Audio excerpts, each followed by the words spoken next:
মাতামুহুরী নদীতে শীতের রাতের এ সময় নদীর পানিতে স্রোত কম থাকে এবং ছোট দেশি মাছ যেমন পুঁটি ও বেলে মাছ অগভীর পানিতে খাদ্য অনুসন্ধানের জন্য উঠে আসে। রাতের বেলায় তখন টর্চের আলো ব্যবহার করে ধরা হয় এই মাছ। তাই আজকে আমাদেরও প্রচেষ্টা থাকবে কিভাবে ধরা যায় এই মাছ। রাতের বেলায় বন্ধুর বাসা থেকে চা নাস্তা খেয়ে লুঙ্গি পরেই আমাদের যাত্রা। প্রথম দেখাতে আমাদের ডাকাত দল মনে হলেও আমরা কিন্তু মোটেও এমন না। টর্চের আলো জ্বালিয়ে নদীর জিরিপথ ধরে আমাদের যাত্রা শুরু। বেশি দূর না যেতেই নদীতে চলে আসা। এই যে দেখেন, এই ছোট মাছগুলোই ধরা হবে আজ।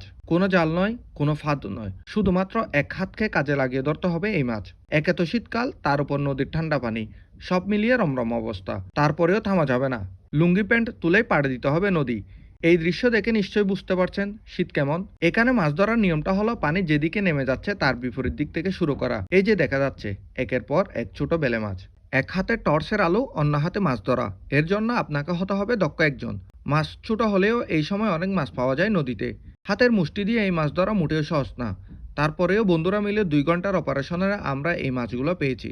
পরবর্তীতে এই মাছগুলো পরিষ্কার করে নিয়ে আসা হয় বাসায়। রান্না করে আমরা খেয়েছিও, কিন্তু আপনাদের দেখাতে পারছি না। ধন্যবাদ।